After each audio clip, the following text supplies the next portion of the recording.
Sejam todas bem-vindas, sejam todos bem-vindos ao meu canal. Eu me chamo Paulo Davi e nós estamos no canal Evangelho do Reino, Entendes Tu o que lês? Se você ainda não é inscrito no canal, inscreva-se, aproveita, já dá um joinha, ajude-nos a divulgar esse canal, porque fazendo isso estamos divulgando o Evangelho do Reino. Hoje vamos continuar aquela visão que começamos no domingo passado, a visão do trono de Deus. Tínhamos visto ali, João tinha sido levado até o céu e de lá ele tinha visto todas as coisas pela ótica do céu, como o céu vê. E ele viu o trono de Deus, ele viu aquele que estava sentado, ou pelo menos naquele momento, ele viu que havia um sentado no trono, cujo brilho não permitia uma visão clara sobre ele. Mas havia outras coisas ali no trono, como o arco da misericórdia em torno do trono, os adoradores que são transformados à imagem daquele que está no trono por reflexo, né? Ele viu também os 24 anciões, né? Que representam aqueles que foram chamados por Deus para ensinar, para anunciar o Evangelho. Sem sombra de dúvida, João estava vendo a nova aliança. Era uma visão da nova aliança. E ele continua aqui no capítulo 5, e nós vamos ler agora. Capítulo 5 de Apocalipse, verso 1 em diante. Vi na mão direita do que estava sentado sobre o trono um livro escrito dentro e por fora, selado com 7 selos. Vi também um anjo forte, bradando com grande voz: quem é digno de abrir o livro e de romper os selos? E ninguém no céu, nem na terra, nem debaixo da terra, podia abrir o livro, nem olhar para ele. E eu chorava muito, porque ninguém fora achado digno de abrir o livro, nem de o ler, nem de olhar para ele. Todavia um dos anciões me disse: não chores. Olha, o leão da tribo de Judá, a raiz de Davi, venceu para abrir o livro e os seus 7 selos. Então vi no meio do trono, presta bem atenção, então vi no meio do trono. Vamos começar a ver agora um pouco mais sobre aquele que está sentado no trono, cujo brilho de pedras preciosas não permitia a identificação direta. Por isso, né, aqueles que adoram os 4 seres viventes, e que também nós vimos que é uma figura daquilo que nos é revelado pelos 4 evangelhos, né? Eles sim, à medida em que eles adoram, eles que têm olhos por toda parte, eles são transformados à imagem daquele que está sentado no trono. E vimos que isso representa aquilo que os 4 evangelhos nos revelam sobre Jesus Cristo. E aqui nós temos essa questão, uma coisa nova, que é que aquele que estava sentado no trono tinha um livro na mão. E aqui esse anjo diz que ninguém podia olhar para aquele livro, nem abrir os selos, nem ler o que estava escrito. E essa é uma visão clara das Escrituras, né? Daquilo que nós chamamos de Bíblia, daquilo que foi escrito, daquilo que foi registrado, que nós cremos que foi divinamente inspirado por Deus. Mas uma coisa é muito clara aqui: o sentido, o significado, o entendimento das Escrituras, até naquele momento estava selado. E isso me faz pensar um pouco sobre esse pessoal, esse movimento que surgiu nos Estados Unidos, século XIX, de leitura literal das Escrituras, de entender as Escrituras como está escrito. E como isso tem trazido muita tristeza, muita dor, muito aquilo que é totalmente contrário ao que Jesus ensinou, porque esse era o método dos escribas e fariseus no tempo de Jesus. Eles passavam o tempo todo lendo as Escrituras, ou pelo menos o que eles tinham das Escrituras, e queriam dar um sentido literal, ao pé da letra, como se a inspiração fosse um ditado, como se Deus tivesse ditado as palavras para aqueles que foram usados por Deus para trazer esses escritos. E nós sabemos que não é assim.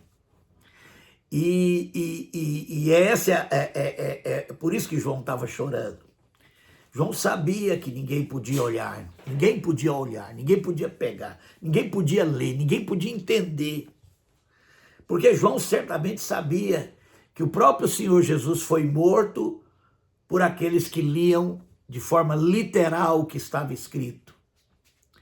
E que por isso não conseguiram enxergar em Jesus o próprio Deus, enxergar nas ações de Jesus, na forma que ele amava, que ele perdoava, que ele curava, que ele libertava, com a ação de Deus. Eles tinham uma visão oculta do próprio Deus. Eles tinham aquela visão de um Deus cuja face não podia ser vista. Era tudo muito fechado, muito oculto, né? Nós encontramos no Novo Testamento que até hoje, aqueles que leem os escritos de Moisés, por exemplo, tem um véu no rosto igual Moisés tinha. Então é muito importante entender que a Bíblia, é o que nós chamamos de Bíblia, o que a igreja juntou do Velho Testamento, ou pelo menos daquilo que se tinha, e aquilo que a igreja reconheceu como sendo inspirado por Deus. Esse livro, ele é um livro que, se Jesus Cristo, o leão da tribo de Judá, a raiz de Davi, se ele não abrir os selos, ou seja, esses 7 selos, fala é uma forma de dizer que esse livro está fechado. O seu significado, a sua interpretação, o seu entendimento não pode ser alcançado pelo homem. Não pode ser alcançado pelo nosso próprio entendimento. Só existe um que pode abrir os selos e nos revelar tudo aquilo que Deus quer falar conosco. E para mim é muito claro isso. E aqui nós vemos, né, que João chorava muito, né, depois desse anjo ter bradado, né, quando diz assim, o anjo brada com voz, com grande voz, dizendo, quem é digno de abrir o livro e de romper os selos? E ninguém no céu, nem na terra, nem debaixo da terra, podia abrir o livro, nem olhar para ele.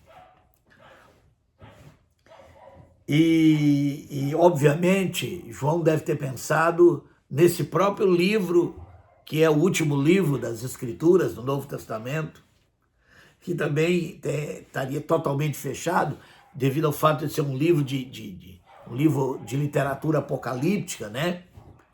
Que trata daquela realidade que eles estavam vivendo naquele momento, mas que certamente também tem uma aplicação profética, né? Ou seja, o livro de Apocalipse foi escrito para a igreja naquele tempo, mas com uma revelação profética. E aí é a questão como entender, né? Se o Cordeiro de Deus não abrir esse livro, não romper os selos. E é isso que vai acontecer, né? Num certo sentido, o Novo Testamento é a revelação do Velho Testamento. O Velho Testamento estava fechado, né? E um exemplo disso é que os escribas, fariseus, doutores da lei, liam esse livro, o que eles tinham dele de dia e de noite, e eles não conseguiam entender. Não conseguiam entender que estavam diante do próprio Deus encarnado, do Salvador do mundo, do Messias, porque era tudo fechado para eles. Então, o Novo Testamento é a revelação do significado do Velho Testamento. E o próprio Novo Testamento, apesar de ser uma revelação, para nós entendermos essa revelação, temos que ter a chave hermenêutica que abre, que rompe os selos. E Jesus é essa chave hermenêutica. Jesus é aquele que é o cordeiro que sai do meio do trono, né? Olha aqui, é tão interessante, né? Você vai ver já já.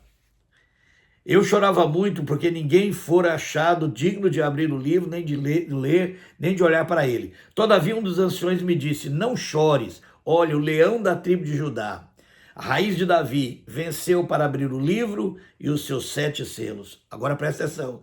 Então vi no meio do trono e dos 4 seres viventes, e entre os anciões, um em pé, um cordeiro, como havendo sido morto, e tinha 7 chifres.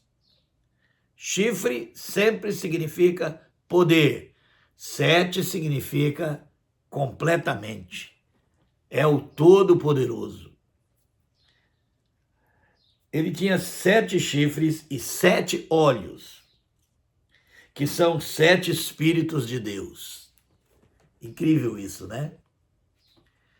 Nós temos aqui o Cordeiro que tem poder, o Cordeiro que tem capacidade de ver e entender, e o Cordeiro que tem o Espírito de Deus. Lembra quando Jesus entrou na sinagoga e disse, o Espírito de Deus está sobre mim e me ungiu para libertar os pobres e oprimidos de coração. Então, Jesus é esse cordeiro. Ele é o leão da tribo de Judá. Mas não foi como o leão da tribo de Judá, a forma que ele era visto, né? A forma que o Velho Testamento vê, o rei poderoso, o leão, e eles esperavam, né? Que quando o Messias viesse como o rei poderoso, como o leão da tribo de Judá. Mas, de fato, ele é o leão da tribo de Judá. Mas ele veio como o Cordeiro de Deus que tira o pecado do mundo. O Cordeiro como havia sido morto. É por isso que Paulo fala, eu prego a Jesus, mas este crucificado, né? Porque há muitas maneiras de ver. Nós sabemos que hoje aquilo que se chama de igreja, muitas daqueles que se chamam igreja, ainda só conseguem ver da mesma forma que os homens da velha aliança. Eles leem a nova aliança com olhos da velha aliança. Eles não têm esse livro aberto, porque eles ainda gostam muito de falar que Jesus é o leão, que Jesus é aquele que tem poder. Inclusive é isso que eles buscam, né? Poder e riqueza. Suas pregações são baseadas no Velho Testamento.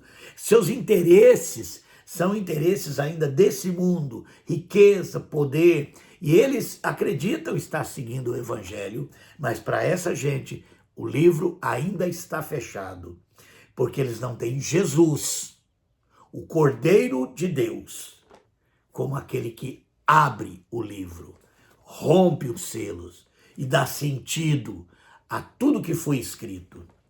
Vamos continuar. E veio e tomou o livro da mão direita do que estava sentado no trono. Logo que tomou o livro, os 4 seres viventes e os 24 anciãos prostraram-se diante do Cordeiro, tendo todos eles uma harpa e taças de ouro cheias de incenso. Olha que incrível! Que são as orações dos santos. Olha o que eles têm, todos eles têm na mão, né, os 24 anciões.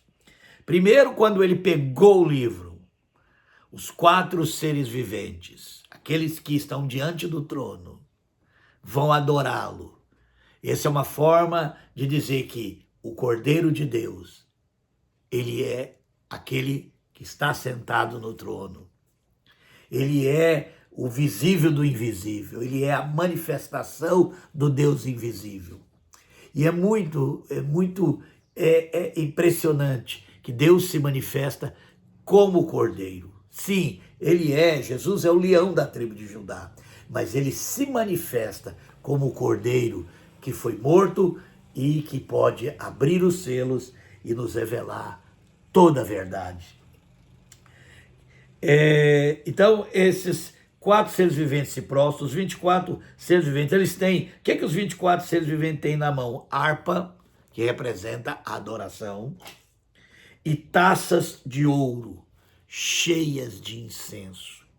Olha que coisa incrível, que são as orações dos santos. E cantavam um novo cântico dizendo: digno és de tomar o livro e de abrir os seus selos, porque fostes morto e com teu sangue comprastes para Deus homens de toda a tribo, e língua, e povo, e nação. Isso era algo que estava fechado para os judeus. Os judeus entendiam que o Messias era o Messias dos judeus, que Deus, que no plano de Deus, entre as nações, ele tinha um povo, que era o seu povo. Mas agora, esse Cordeiro, vai comprar de toda a tribo, povos e nações, com seu sangue, e esse Israel vai se tornar um Israel para todos, um Israel do céu. E a igreja, né, que era um mistério oculto, é justamente isso. O Israel espiritual de Deus, composto sim por judeus que aceitaram o Salvador quando ele veio, mas também por todas as nações. Agora Deus não tem mais um país, Deus não tem mais um povo específico, mas ele tem um povo formado por gente de todas as nações que se tornaram discípulos de Jesus. Isso é maravilhoso. Vamos continuar.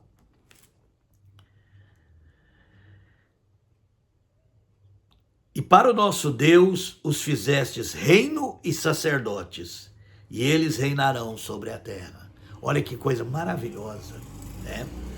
Os fizeste, não é os fará no futuro. Reino de sacerdotes. Fizeste reino e sacerdote. Agora o reino de Deus é o povo de Deus. Jesus reina sobre o seu povo. Só que agora mais não é um povo entre outros povos, mas é gente de toda tribo, língua, povo e nação. E esse povo, todo esse povo, todos aqueles que fazem parte do povo de Deus, agora são sacerdotes.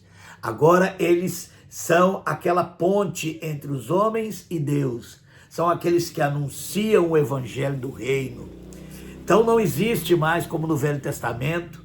No Velho Testamento havia um povo, que era o povo de Deus entre as nações, chamada de gentios, pagãos. E dentro desse povo havia uma tribo que havia sido escolhida para ser sacerdote, né? Para apresentar sacrifícios, o sacerdócio levítico. Mas quando a gente lê em Hebreus, sabe que tudo isso passou. Não existe mais sacerdócio levítico, porque o Cordeiro de Deus, o perfeito sacrifício, foi apresentado.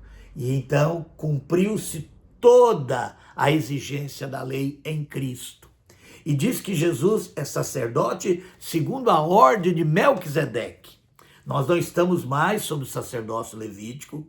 Então toda aquela conversa que esses religiosos muitas vezes trazem, que eles são levitas, que eles são sacerdotes, que as pessoas têm que trazer o dízimo à casa do Senhor, isso é totalmente engano, porque nós não estamos mais debaixo das leis referentes ao sacerdócio levítico. E vamos ver os 24 anciões, que apesar de ter autoridade, eles jogam as suas coroas aos pés daquele que está sentado no trono. No reino de Deus não existe governo sobre o povo de Deus, a não ser o governo de Cristo. Aqueles que que ministram, que servem, são servos. São pessoas que se dedicam a anunciar o evangelho, a ensinar tudo aquilo que Jesus ensinou, mas eles por isso não têm nenhuma posição de governo. Não existe hierarquia de governo na igreja. Isso a Bíblia, o próprio livro de Apocalipse chama isso de nicolaísmo, né? Governar, né? Essa é uma distorção que muito influenciada pelo Império Romano, onde a igreja foi perseguida e depois de que cessou a perseguição, ela foi gradativamente seduzida àquela estrutura, àquele sistema. Na igreja de Deus, ninguém é maior do que ninguém, ninguém governa ninguém.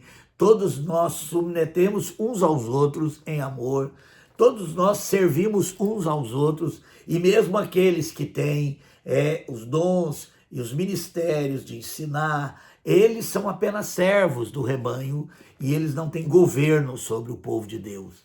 E isso também é algo difícil de entender se você ainda tem a mente desse mundo, né? Porque na mente desse mundo os maiores governam os menores. Não foi isso que Jesus ensinou? Que no mundo os maiores governam sobre os menores, mas entre vós não será assim. Aquele que quiser ser o primeiro, seja o último. Aquele que quiser estar em cima, seja servo de tudo, ou seja, esteja embaixo. Isso é algo que só quem conhece o Espírito de Cristo pode entender.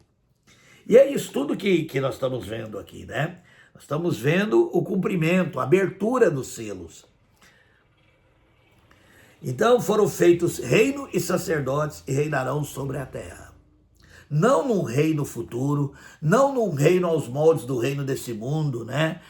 Que há muitos que acreditam que Jesus vai voltar e estabelecer um reino aqui na terra e governar o mundo, ou através dos 144 mil, que nós vamos ver depois sobre isso, né? Que eles acreditam que sejam judeus, ou outros acreditam que são uma elite espiritual que vai ter governo aqui sobre a terra. Mas reinar sobre a terra é reinar em vida, é reinar nesse mundo de pecado, nesse mundo que se levanta muitas vezes contra Deus, mas isso não atinge o povo de Deus, porque o povo de Deus está debaixo do reinado de Cristo e o povo de Deus reina. Lá em Efésios diz que Deus nos fez assentar em lugares celestiais. Ou seja, nós estamos vivendo aqui na terra, andando aqui na terra, muitas vezes sofrendo as consequências gerais do pecado no mundo, adoecemos, sofremos dano, mas isso não tira a nossa paz, nem tira o nosso estado de reinar com Cristo. Isso também para muitos não é possível entender, porque eles entendem tudo de forma literal, e pior, não só literal, mas com uma mente desse mundo, né? Então, quando eles pensam em governar, eles pensam em governar outras pessoas.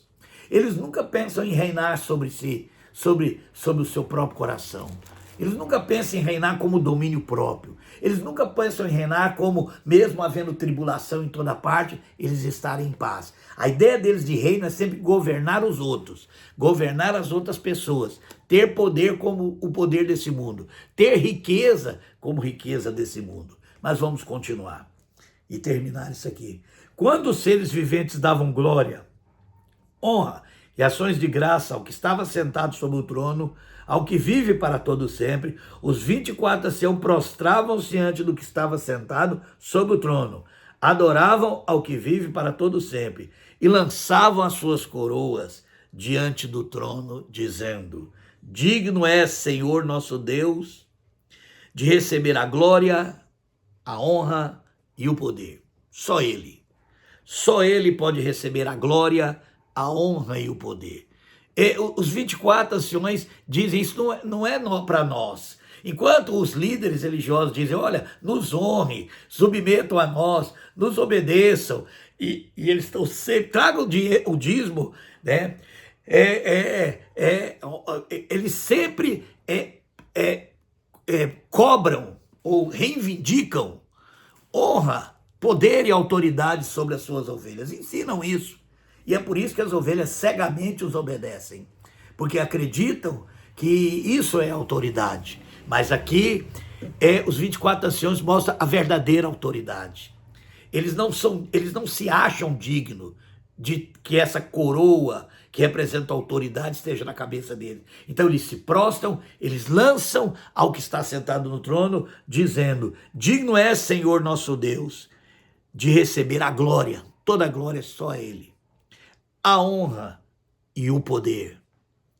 Pois tu criastes todas as coisas, e por tua vontade existem e foram criadas. Que Deus nos abençoe, que só Jesus Cristo, o que está sentado sobre o trono, receba honra, glória e poder.